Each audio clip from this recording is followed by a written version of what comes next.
Hello, Nakama, and welcome back to the Church of One Piece. I am your pastor, the One Piece Apologist.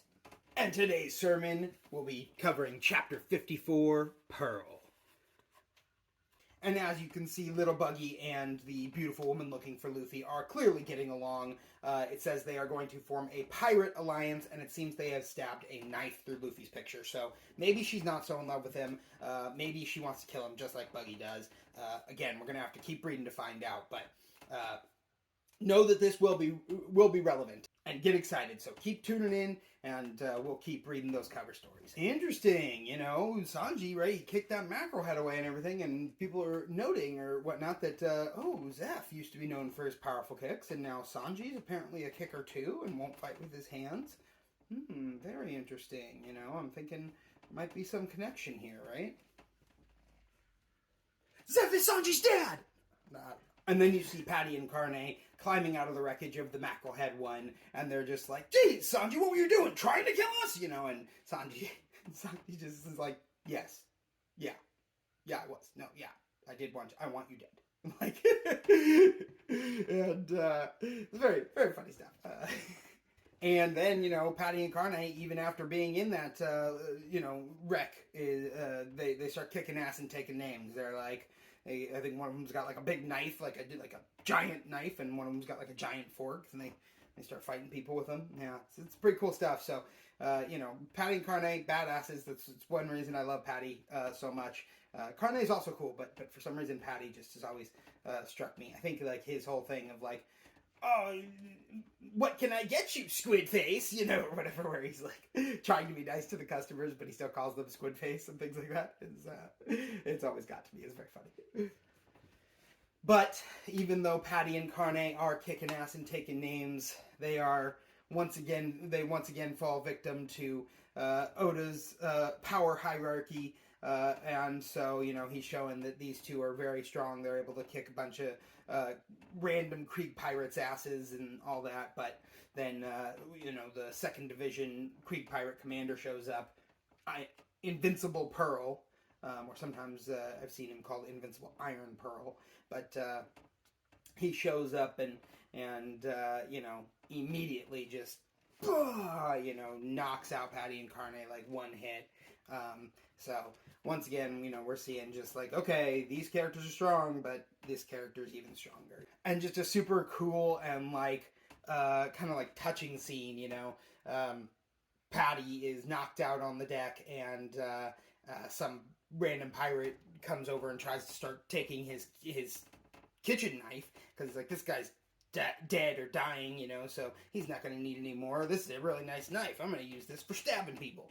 And Patty just reflexively, even though he's like knocked out, reaches up and like grabs the guy's arm, like won't let him take the knife. And then Sanji shows up and just kicks the pirate out of there, and catches the knife and gives it back to Patty, and he's like, "Keep this safe while you die," and even though, he thinks, maybe you're dying or whatever, he's like, "I know that even until your last breath is drawn, you will want that knife near you." Because, as Sanji says, a chef's knife is his soul. So, clearly these knives are very important to these chefs. And then Sanji just kicks, like, 4 more guys or 5 more guys or something like that right in the face, and you just see these individual panels of his feet just bah, bah, bah, like hitting the guys in all these different directions. And I just love Sanji's kicks. They're so awesome. I think you also get to see what I believe later he will call party table kick course, where he's like spinning around on his hands and twirling his legs in like a helicopter motion and kicking everybody around him. Sanji's just a badass, and I love seeing how creative he gets with kicks. It's fantastic. And of course, the reason he kicks is because he has to protect his chef's instruments, his hands. Certain professions out there, right? Like your hands are very important, and you need to be able to do detailed things with your hands. And so you can't mess them up. You can't do something that might like cause nerve damage to your hands or things like that. So like fighting with them, that's out of the question.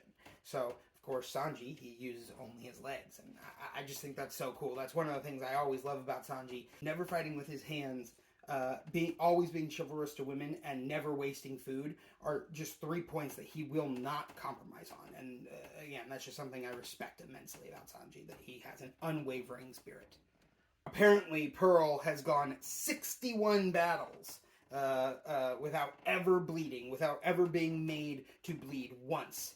Nobody makes me bleed my own blood, right? And so he, and so he's very sure of himself. He's like, you're not going to be able to take me. I'm invincible, Iron Pearl. You can't handle me. And no one's ever even been able to make me bleed. But then, just at that moment, Krieg hits Luffy with like a big attack, and Luffy gets blown away, gets kind of blasted back, and ends up hitting Pearl in the back of the head, who is standing there with like one of his shields out, and then he gets his head knocked forward and conks his face on the shield, which was apparently very hard, and so he gets a bloody nose, and he sees that blood and just kind of freaks out. And I think it's very funny that he was made to bleed completely by like random and accident. It was not part of the battle at all, but he's still freaking out as if like he had been hit in battle. So it's classic Oda comedy. And so you'll have to tune in next time to find out exactly how Invincible Pearl will react to being made to bleed. But until then, this has been the review for Chapter 54, Pearl. And as always, One Piece be with you.